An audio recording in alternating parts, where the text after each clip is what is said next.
The first of the scenarios in Blood and Roses is the St. Albans one. I don't know where the hell to hide this. Let's look at the rules a little bit more. York, I can put anywhere. That's fine. That gives it plenty of room to...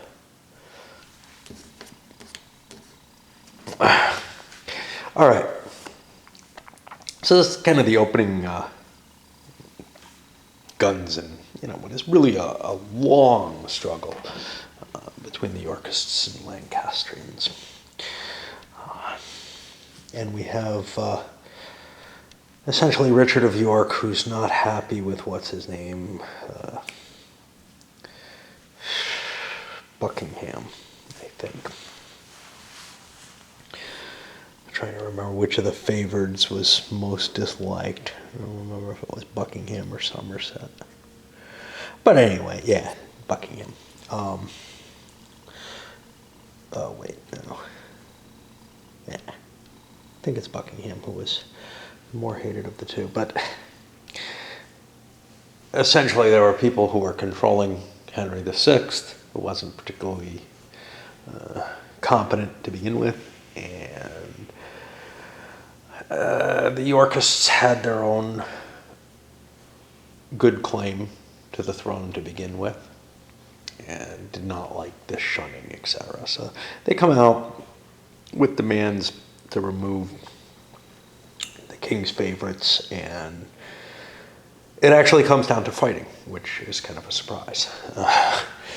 And anyway, what you have here is, I don't know where to put these guys. The danger is losing the flag, but I'm gonna stick it in here because it's kind of difficult to get back there.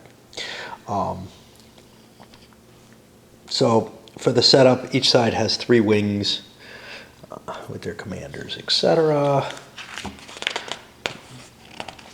They picture it out here. This is helpful because it gives the colors. Now, one thing I want to point out that I didn't point out in the intro, there's something really annoying with the colors. This color and this color are different. The color of the stripes on the 2 counters. That is almost indistinguishable to me, and I'm not sure I got them all right. In this particular scenario, I think only one of those colors is actually in play, but no, it looks like actually both of them are in play. Get them both there, and I can't see a difference. The Yorkists are pretty easy to see all the colors. I don't know why a choice was made to use an orange and a brown that are, or a pinkish orange or something, and a brown that are almost identical. At least under my lighting with my eyes. All right, so what do we have? We're going to have 3 Yorkist seizure counters and 2 Lancastrian seizure counters.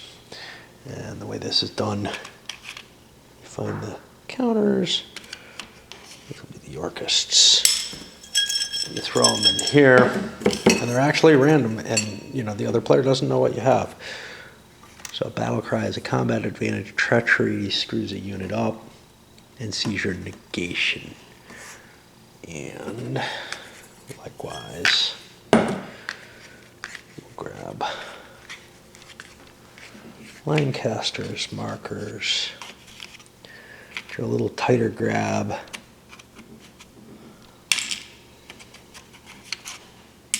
Probably just deal the top couple. Just still pretty damn random at this point. And we have a seizure opportunity and a near miss in case somebody gets killed. Okay. I'll put these aside for now.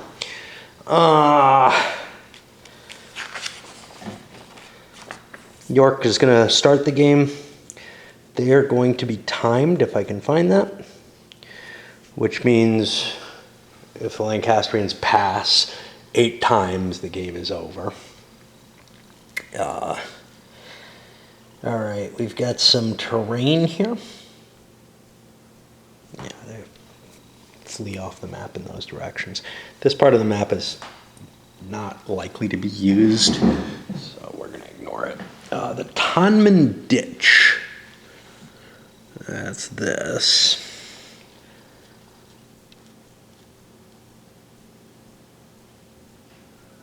Presumably, it's got rules in the terrain features. It's got some discussion here, but nothing there that really affects. And here also, virtually all the houses fronting the main street of St. Albans were tightly packed together with no space, but Warwick managed to get through them at Cock Lane.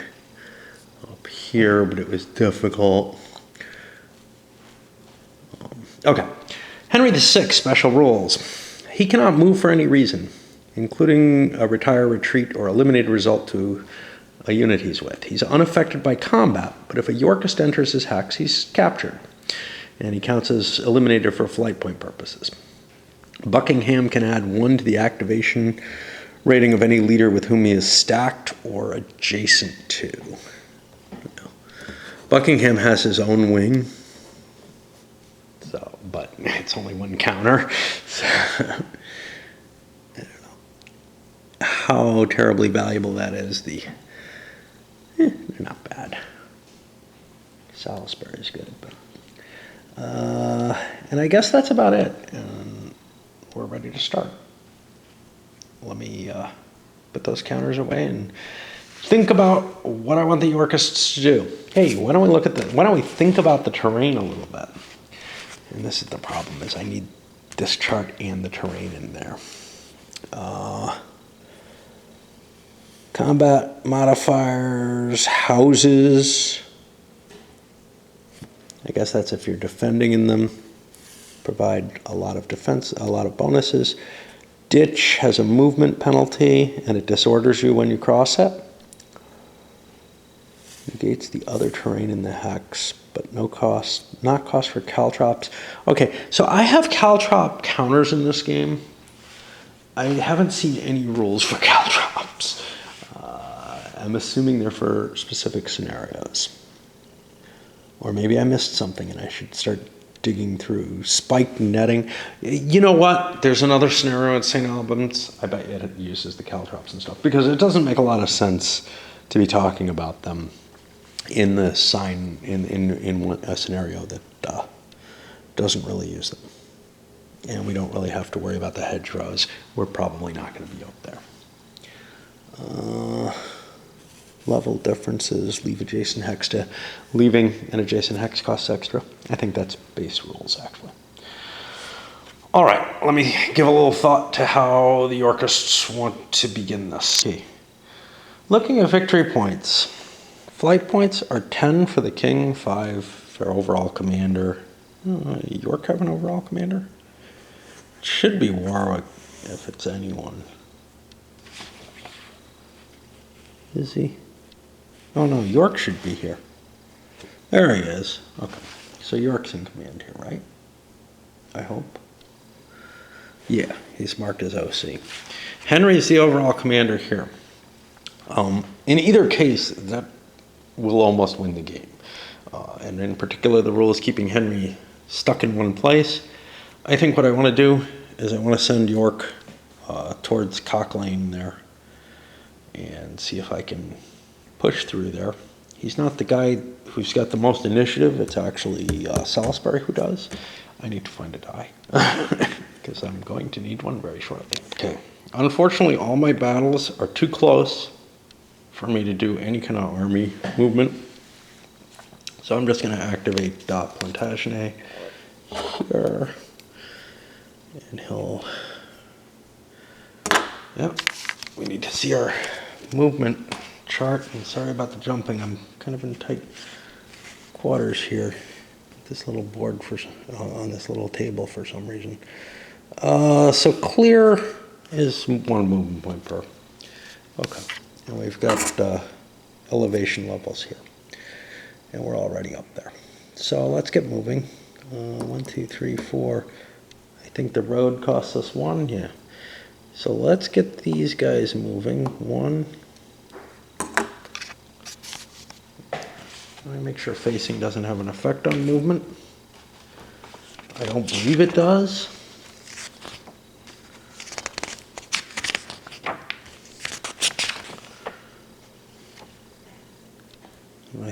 wade through all these words instead of looking for the simple little slice that I want.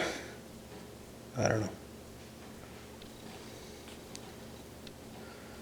Yep, you can ignore it when moving. Great. All right, so 1, 2, 3, 4. I'm going to put him here. 1, 2, 3, 4.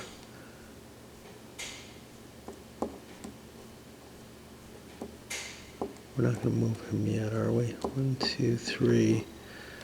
Oh, what's that ditch cost? All right, we got to open the booklet again to find the thing, you know. It's a bit of a pain. And now we got to find it in here. I don't see the ditch. There it is. Costs 2 extra movement point and disorders. We're not going to want to do that. All right. 1, 2, 3. We'll keep York back here because losing him puts us 5 of our 6 flight points. We can't afford it. All right. So that got us our first activation, and now we look at the activation cycle. And we're, you know, not used to this, so it's continuation. No continuous activations have happened, right? Number of successful continuations, right? So I can check someone else. Now I could check Neville, and he'd succeed on a 3 or less. Whereas Neville would succeed on a 5 or less. All right. Warwick would be a 3 or less. Salisbury a 5 or less. I have to move quickly. Let's see what this terrain is. Orchard. Okay. We got some of that in there. Orchard 2-2. But we'd have to cross here without a road. Hey, what was the longbow range maybe we wanted to shoot? Let's keep pawing through this thing until we fucking find what we need, right? So when he moved, 1, 2, 3 hexes away with longbow. Yeah, we would have shot when we got there. So that gives us a base of 0. And defender's terrain is the ditch. I don't think that helps. Otherwise, we're just looking at this infantry here.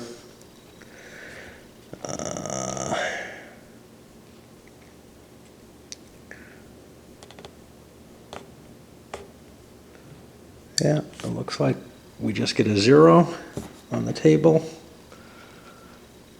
And we look for fire results table. It's a normal unit.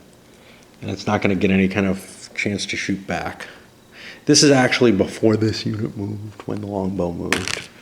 I get a 4 on a normal unit. That's going to not affect him. Okay. Now, I have to remember that I moved him. I can't try a continuation on him. I can try a continuation on anyone else. I think Neville is who I want to continue because... I think Warwick's who I want to continue because Salisbury, if I succeed once, I can succeed again. I don't see a reason to do my seizure opportunity at this point. Near miss isn't going to help. That's not going to help. So it's going to be a free activation here. Now at this point, I got to think. Do I want to pass? It takes 8 passes to end this. This may be an impossible scenario. There's, you know, a bunch of modifications that you can make to it. Some historical speculation. Some of them not. So let's see what we got here. They gave some here. Oh yeah, thin red line spreads the Lancastrians out a little bit more. Give the York less longbows. Not allow a flank attack. and then give a defensive benefit to units behind the ditch. And all of these are possibly speculative, possibly something else.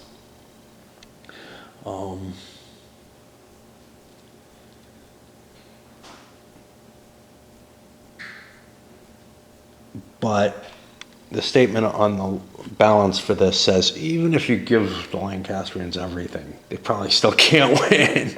And I'm giving them none of those options. I'm giving what the designer thinks is, the most historically likely situation.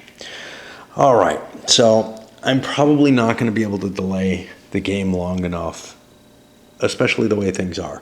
So I feel like I'm going to have to move something here. Unfortunately for me, I don't have a lot of choices. I'm in a defensive posture here. I move Beaufort to cover there, and I'm going to start opening up holes elsewhere. So I'm going to actually move Buckingham instead. 1, 2, 3. I'll tilt him like this.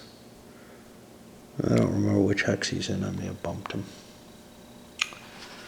Let's see. 1836. Yeah, he's here. And we'll get Buckingham moving this way. He really should be with troops. Oh, everything got bumped. I don't know when that happened. Now I have the option to do a continuation. He has no continuations with him. The treachery could allow him to disorder a unit. Battle cry, I don't remember what the fuck it does. Looking up chits is not my favorite thing in a game. A lot of the old SPI games had, I don't know, I can't fucking find it. I gotta turn the camera off to be able to read the rules. Okay, they're under the seizure rules. Battle cry rallies a unit. That's not terribly useful right now. Okay.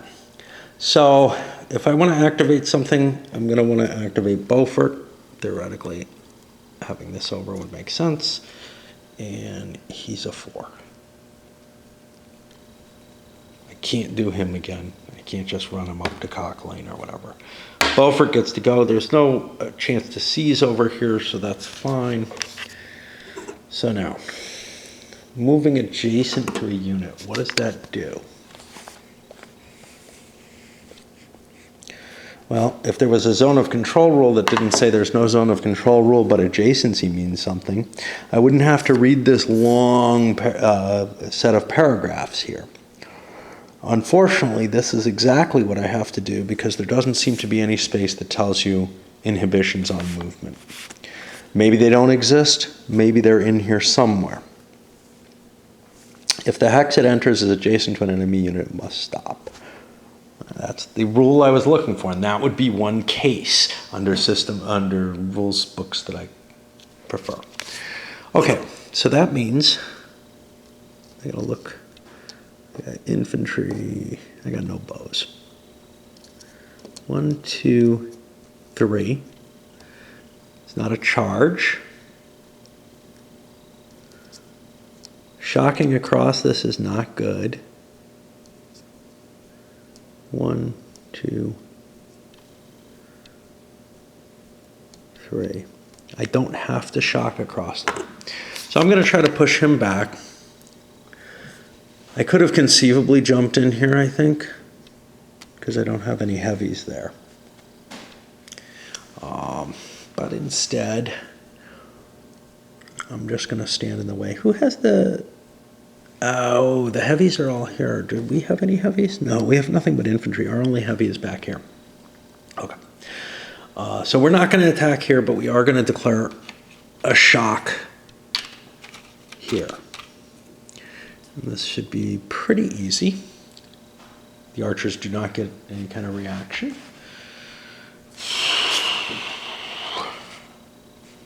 We look for where this will be. And modifiers. Shock DRM is 0 for the defender. Over there. Strength advantage none. Weapon system matrix. We flip this over. We don't know This should be 0, but we don't know. And we look for infantry on the other side, and we get to 0 indeed. Okay.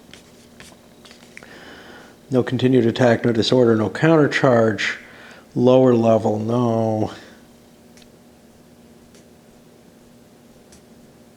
Defender is retired. All attacking units attack through. Something allows you to reposition the leader. That was something I didn't really mention.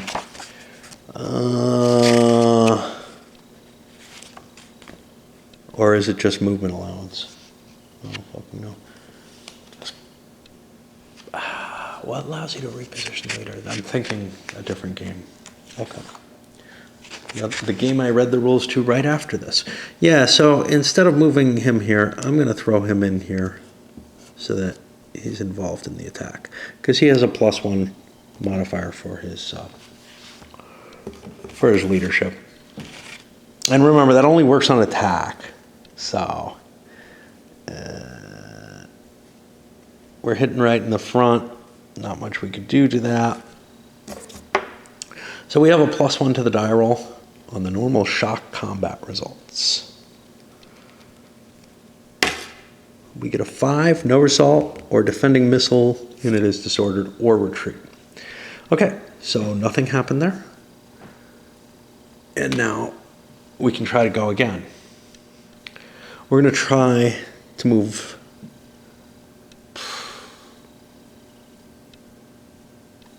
This has moved forward. I think we're going to try to move Buckingham again. So now we've got a -1 to our die roll. And we still succeed. Now these roads, I believe, are 1s. Let's see.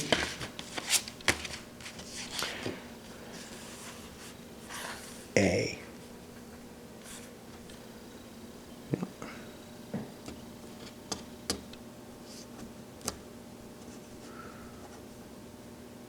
Not really sure this is where I want to be, but whatever. So he's done. We move this forward. No, I don't think I want to do that because I think I want to move Percy. 1, 2, 3. 1, 2, 3. We'll move to here. I'm going to try to move Percy instead. This is a hard thing because if I move Percy now, I open things up here.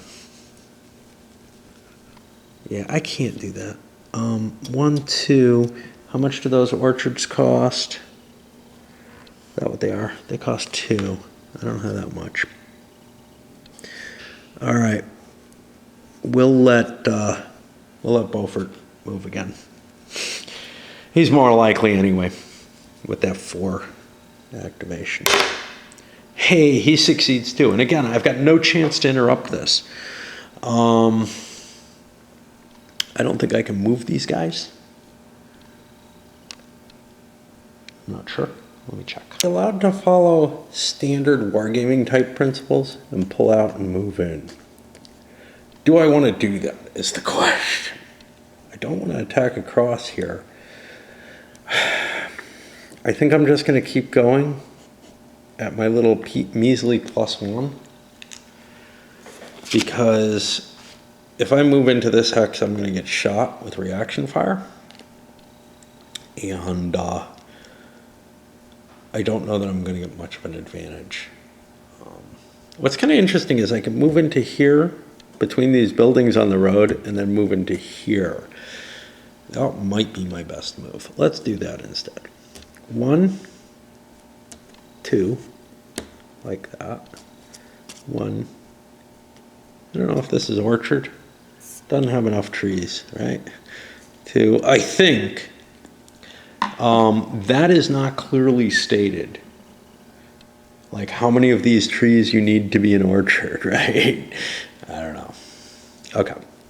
So now I have 2 units attacking 1. And that gives me some bonuses.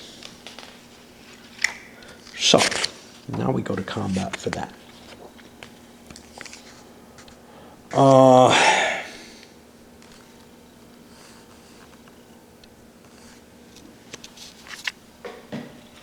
We get a officially we put little shock markers on these pieces. It's not really necessary because it's pretty obvious. It's not a complicated, you know, mess of units on the board right now. All right, so positional advantage here. I'm looking for the thing that gives me, you know, if attackers attacking through 2 or more front, rear, flank. Okay, so here I'm coming from the front. These are the front 2 hexes of that, and a flank hex. Gotta be careful. I got too tight a situation here. And that gives +4 over here. All right, now I don't remember. 1 die for each defending unit. Okay. So defender shock DRM still 0. Strength advantage is +1. I've got 2 units instead of 1. Weapon system matrix still 0.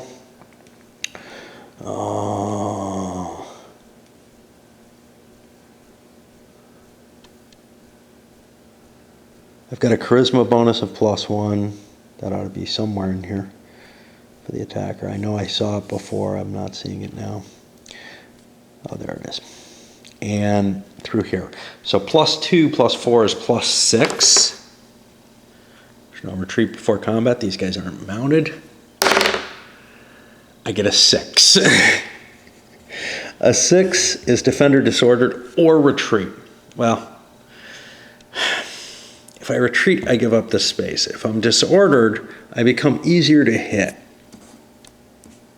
I don't know. Let me think about this for a moment. I'm going to cut out because this is a tough call. Losing some of the,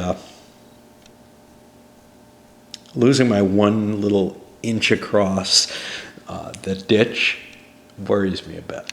Consider attacking across the ditch is at -2, but attacking across the bridge, I know I saw it there, is at -1. So if I fall back here, I won't be in as bad a position as I think I am right now. I guess, kind of. I think I'm going to retreat rather than take the disorder. That allows these to come forward. Hey, I got to look when leader casualties happen. I know there are rules on them.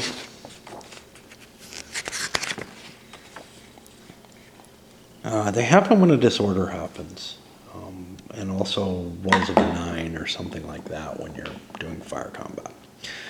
All right. How many have I actually had? Am I right there? I don't know. I started with him,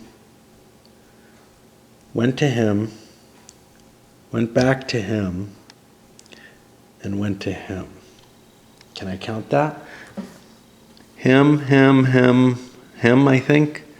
I think we're at 4 penalty, right? I'm not sure. I started with him. That's 0.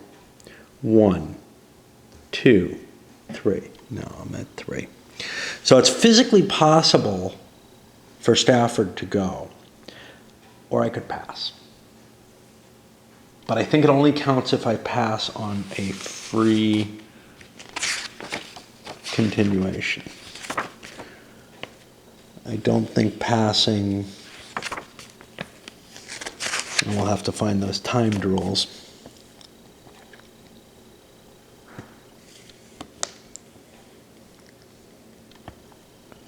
Only a free activation can do this. I can pass otherwise just a punt, but I don't want to do that. So I'm going to roll for him. I need a 0. I do not get it. That doesn't kill anyone. So we're going to be over here with a free activation for the Yorkists. And I can get rid of this counter. Push into the Yorkist turn. One thing this game has as a facet is you can't walk away from it the way you can the GBOH games. You can't just say, okay, this guy's going next, right? Because all the continuations are pretty dire rolled. The one time that you can walk away, and it happens frequently enough, is during the free activations.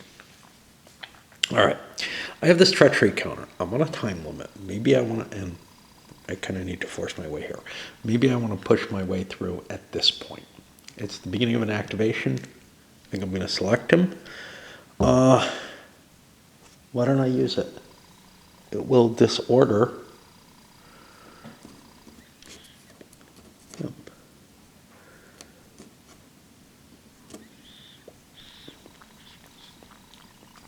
Take his activation. I'm going to turn my longbowman, and they're going to open fire. Find our chart somewhere. I really should use a bigger table. I mean, it's such a small game, it doesn't seem like it needs it, but dealing with this big chart eats up so much. So I'm at range 1. Ooh, that gives me a +1 to the diver. And no direct fender trade. I don't think I have any other benefits there. And I am shooting at disordered foot. I get a 9. That's going to eliminate him. And I believe that causes a leader loss check. But first, we have this elimination. Great. Now we have to look up a number of things. This is the brown, I think, or maybe the pink. I can't tell them apart very easily. And I think this is the brown. So we drop that down. We cost, and you know, I mean, this becomes easy once you kind of completely memorize it. But I have to find the victory points, which I think were early in the rules. Yeah. So that was an eliminated, but not retired. Huh. Yeah. Okay, so the eliminated value is all you pay. You get the difference. So that was an eliminated infantry unit. So now we search. That's 1 force, 1 point off of the Lancastrians. Actually, the Yorks are up here at 10. The Lancastrians are at 6. Okay. And there's no die rolls in this scenario. I forgot to tell you that. They have to actually, I think, they have to actually exceed the value. I'm going to put this up here to remind me of the dead pool, just to keep track of it. Now, leader loss. There we go. Hey, we got lucky. Anytime an adjusted fire of 9 or more. No. Okay. I believe when this space is taken, I don't think he gets jumped. Okay. But if I move into him and I don't have him completely surrounded, he gets to jump away. All right, here's the problem. There should be 3 units to that command. It's just lost half its units. That means something. That means this option went. And that's why I'm tracking those and I'm not getting it. At the end of any battle that has more than half its starting units eliminated. That's a battle check. It never checks again. Okay. It does not have more than half. Yeah, it's going to take 2 to have more than half. So that number is actually correct. Okay. Which means I can't get rid of it because conceivably, yeah, no. It's more than half what? Disordered as well, right? Eliminated or retired. But retired would, yeah, okay. So that's possible. All right, the longbow fired, he doesn't get to move.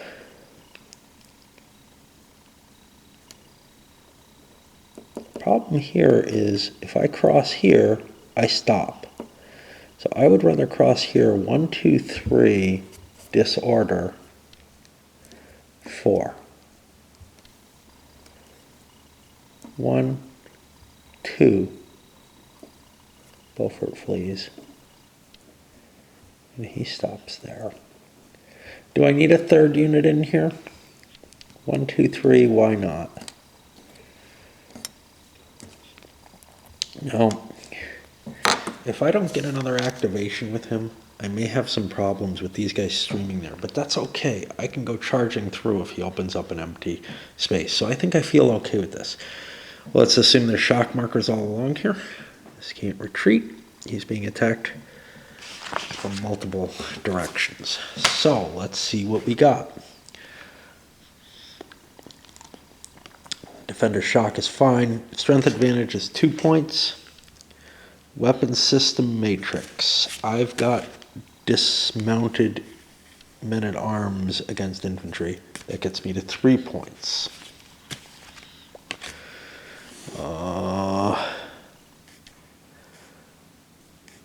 Attacker is disordered. I'm not sure what the rationale behind what the contingencies for that are. Is the fact that I have 2 out of 3 of my units disordered mean I count as disordered? That would kind of suck.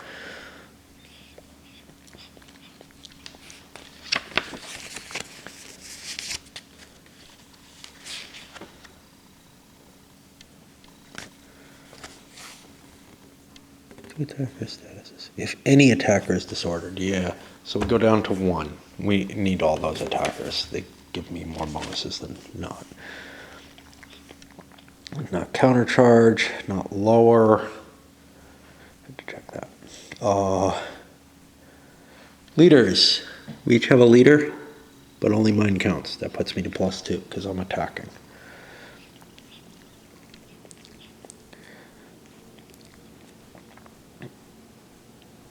I'm going through 2 different things. That brings me up to +6. This is, however, not a disordered unit, and we're not charging. There's no charges in this scenario. That gets me to 10. I disorder this unit. That will cause a leader casualty check. Have to look that up unless it's here. Here it is. Oh, yay. Okay. He just took a disorder. Make a roll. And that will be, and this is only for shock.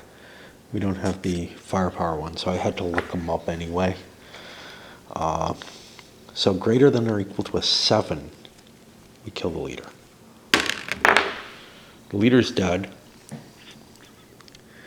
That causes some casualties. We have to find the victory conditions for that. Again, not in here that I know of. Is it? Yeah, we had a battle flight. Okay. This does not affect the battle's quality, but we do have to, and you know,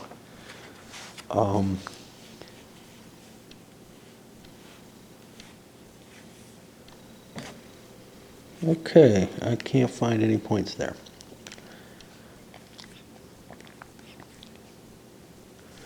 I don't think the leader affects.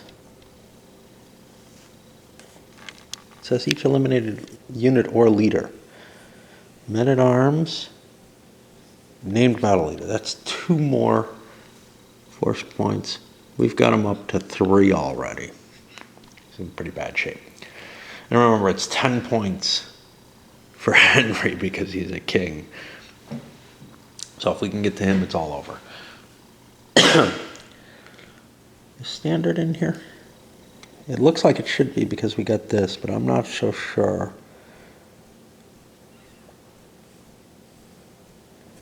Okay, I don't know. Beaufort's going to show up here. Next time Lancaster gets an activation, they get to place him on the board. It doesn't really make a difference because it's not a named leader and it's not worth anything. Okay, that is the end of that activation. Let's put this back here.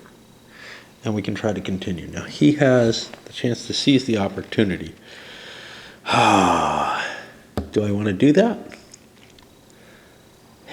I think I kind of need to. I need to run him over, and then I can try to use Percy, I guess. I don't know, but it looks horrible for Lancaster here. All right, I'm going to seize the opportunity. Do I want to do a siege negation? It doesn't have a number on it. That's interesting. I thought there was a roll, according to the rules, for siege negation. Siege negation. Yeah, we have to flip around until we find the rule for that. And mainly the thing is, normal rule books, and I don't know why it is, but when you give me paragraphs, I can't find things. I have to flip through them. When you give me numbers for everything, usually there are references into those numbers elsewhere. If there's not, I often write them down. So it's easier to find what I need. When our opponent places he... Okay. It's before he rolls the die. There's no die roll for this. It just cancels it. So the question is whether or not I want to do that. I don't know that he only has one seize. I don't know that I'm going to succeed here with my next activation, which we don't know which one we're going to take. But,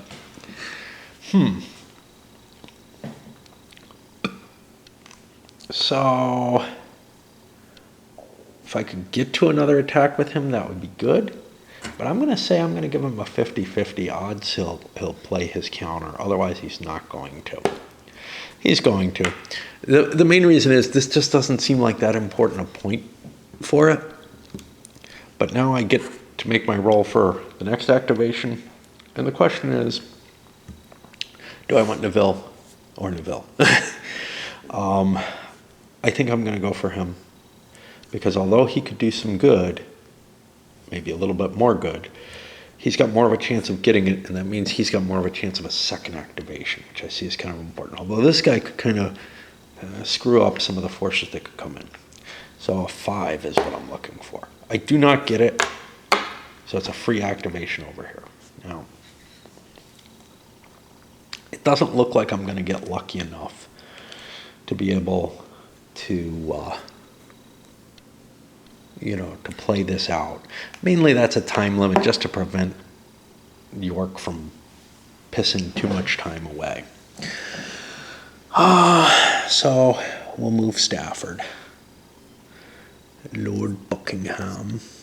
1, 2, we're hitting here. That's going to be a flank attack. And I've got the +1 for dismounted man-at-arms versus infantry. So no strength advantage, no weapon system matrix gives me 1. Attackers disordered, that doesn't help.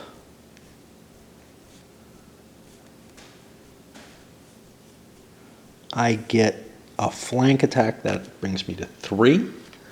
I have a charisma bonus of 1, that brings me to 4. I have trouble following sequences very well, but I'm pretty sure I know what I'm doing there. I hope. And I'm on the disordered table now, which is a bonus. All right, 13. The defender's eliminated, and I get an attack continuation, which I must take. Now, this is dangerous. Continuation, I have to stay facing the same way. So first of all, York has been eliminated.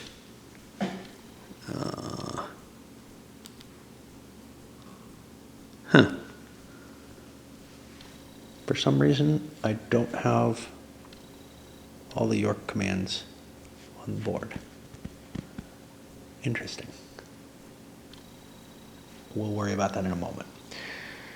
York has been eliminated. That's worth 1. So he also jumps forward. I got to find those other counters and place them where they belong. Started at flight 3. And now we look at the individual battle flight. Again, this is an optional roll, but I like it. More than half of its starting non-artillery units. Well, I had 1, 2, 3, 4. I don't know why that's at 3. More than half. Okay, that's why. I'm not able to make sense out of what I do. This guy has to push forward. He gets a continued attack, which is going to be a -1 penalty to his attack. And he has to attack both of these now. There's no chance for the longbow to fire. on the advance because I'm cutting through friendly troops. There's just not time. Oh, I forgot him. He's placed on his weaker side for what that matters. All right. What does this mean? It means that I have to attack twice, and both are at a strength disadvantage. I have to make two separate rolls. My understanding is I have to make them no matter what and take both results no matter what.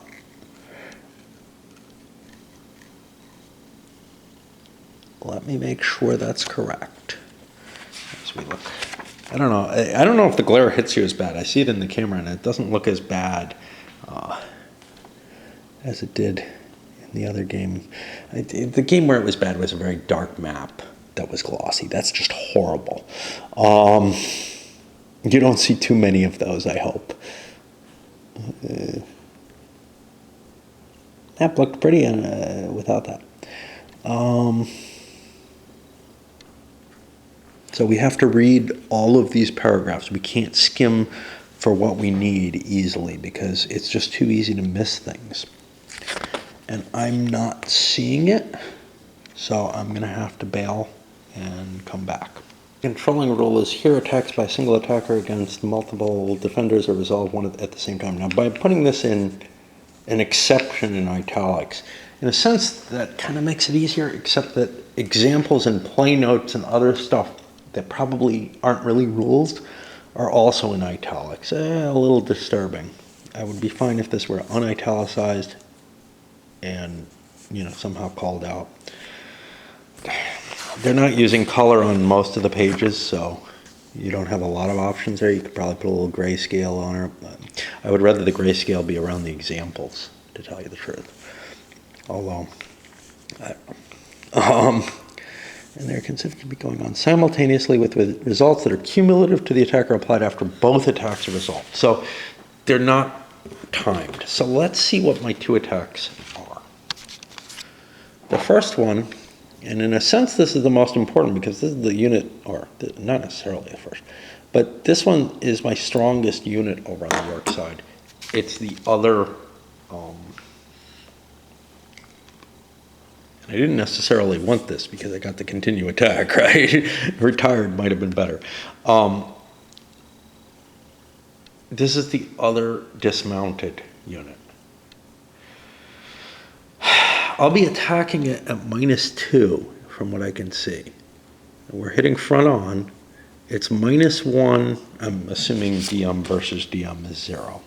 It's not necessarily true. Some units could be better on attack than they are in defense, just intrinsically, against their own type.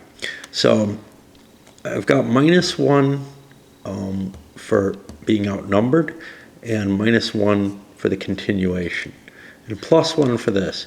So I would be at -1 total there. That could actually be effective. Against this, I'm hitting a longbow, DM versus longbow. That doesn't sound bad at all. That's +2. I'm outnumbered, that brings me down to +1. And I have this, which brings me to 0. Now, I'm also going across that damn thing, which I think brings me down to -2. The ditch. So, I've got a -1 and a -2. I'm going to do the -1 first. It doesn't really make much difference, I don't think, but let's see what comes up. I could actually probably roll them at the same time. -1, I get a 2. Attacker disordered or retreat. I'm going to take a retreat. I sure don't want the disorder. He's not really defending anything important there. And now the other one is at -2. And that's a 5. No result or defending missile unit disordered or retreat. Well, the missile is definitely going to take a retreat. His range is 7, I think. It's that circle number there. Okay. So both sides retreated. The continuing attack goes away. I'm going to put him here because unless these come busting through, we're kind of safe. Continued attack goes away. You can see there's a lot of these shock counters and charge counters and continued attacks. You'd imagine some of the battles are going to be kind of big for all those counters because it's one formation that uses them all, right? I don't know where the failed charge counter is. Oh, there it is. Counter charge used. Got these no move, no fire. I don't remember what they're for. Okay. Out of commands, probably. Yeah, that doesn't make sense. They get to move. Oh, what these are for? Charge, no move. Let's look them up. Probably not going to tell me much. Charge, no move. Great. Men-at-arms are charging without moving. No move, no fire to mark units that neither move nor fire as a reminder that they can rally. Oh, okay, that's helpful. That's very helpful. All right, so both sides fell back. This was not a continuation. This was the first attack. Now, as long as I stay facing this way, I think I can hit him. I'm not charging, so they don't both have to be in my front. The alternate option is to send Percy slamming this way.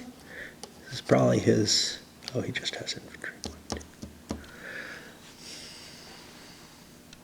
I can't combine battles to do things. Somerset is disordered. So he's not going to be able to attack. All right, we're going to try Percy.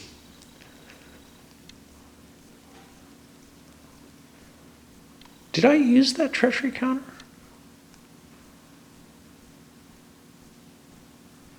The unit I shot? I thought I used it.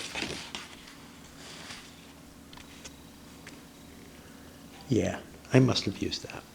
Let's get that out of the way too. When the archer shot, just before that, I disordered the unit. In case, I may not have even mentioned it. I may have forgotten that I was doing it, but I rolled on the disordered table. Okay, so we're going to make a roll for Percy. Percy gets a continuation. We push this forward.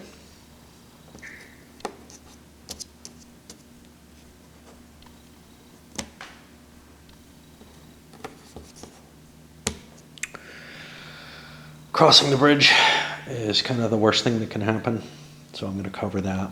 Percy, again, has a range of 7. Assuming I've got that right. Yep, command range over there. Cool. And we're hitting York. We're not hitting a flank. We're not doing anything special. We've got infantry slamming into DMs, which probably is not good. That's a -1. We get a +1 for Percy, so we're hitting him at even. Use the red die.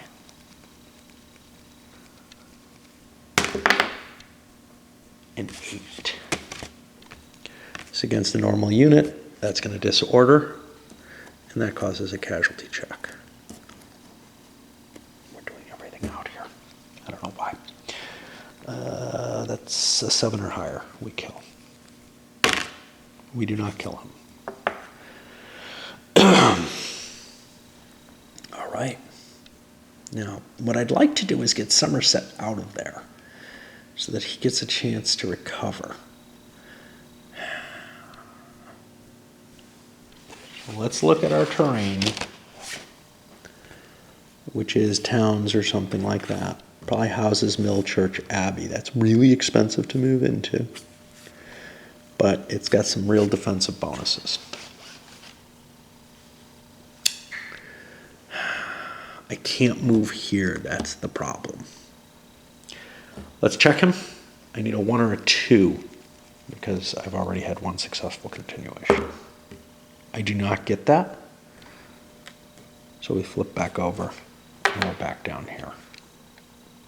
But I forgot to use this near miss counter to try to save Somerset. I'm not sure if that's a good or bad thing.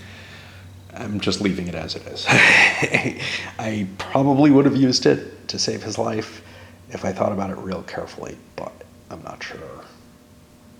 that that's for the overall advantage. So, rather than rewind, let it stand. I don't think it makes much difference either way. I take my free activation over here on Warwick, and what do? I want to have these two hexes to try to blast through this.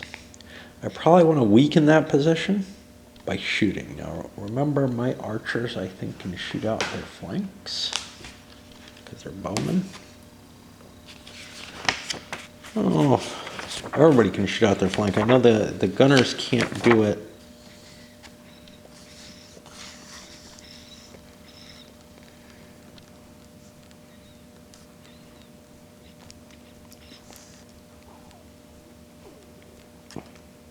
Yeah.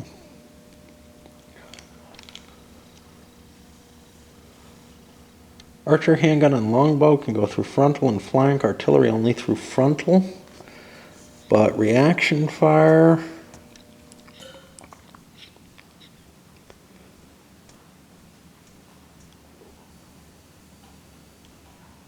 I thought it said only frontal. Yeah. Reaction fire for handguns is only frontal. Reaction fire for longbows is flank as well. I can't move my bowman up front. I can run him over here. I've got a problem, or a potentially interesting situation. I could send an infantry to attack Percy from the flank. What would that do for me? Well, I would get infantry versus dismounted, which is -1. I would get 2 penalties for the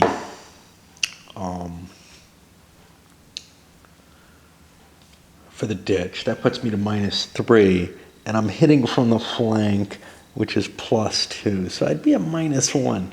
It might be cool, but I think overall I don't want to do that. I think I want to throw the full weight of Warwick here. So that means I'm going to move these here. Now, of course, if I shot him, maybe something better would happen, but let's shoot this infantry. I'm going to find my page. I'm at range 2 with longbow. That's still +1 against the normal target. I need a 5 or better. I do not get it. Oh well. Now,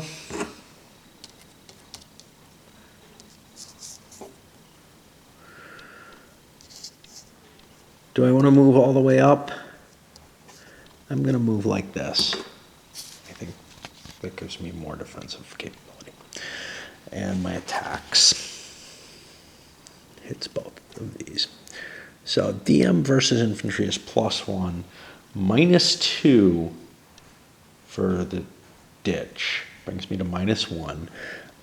I cancel that out with my +1, and then I get a +1 for size. So I'm net at +1 by how I count. I get a 4. I have not disrupted him. I do nothing. And now the infantry going across the bridge is at 0, +1 for 2 units attacking. So I'm at +1. And now terrain-wise, I'm going over a bridge, which is -1. So I think I'm at 0 on that.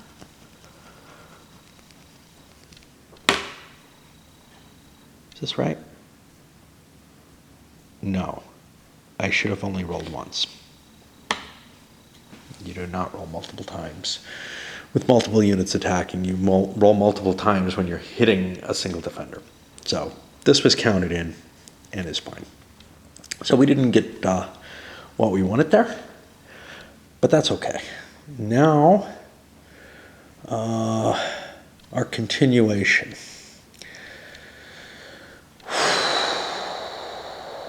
I think I need to pin these guys down so that I can bring the full force against here. Let York hopefully not die. So I need a 5. That's pretty likely. I do not get it. That puts the game over there. And I think it's time to load this one up with a free activation going over to the Lancastrians. And I hope I haven't screwed up anything too badly.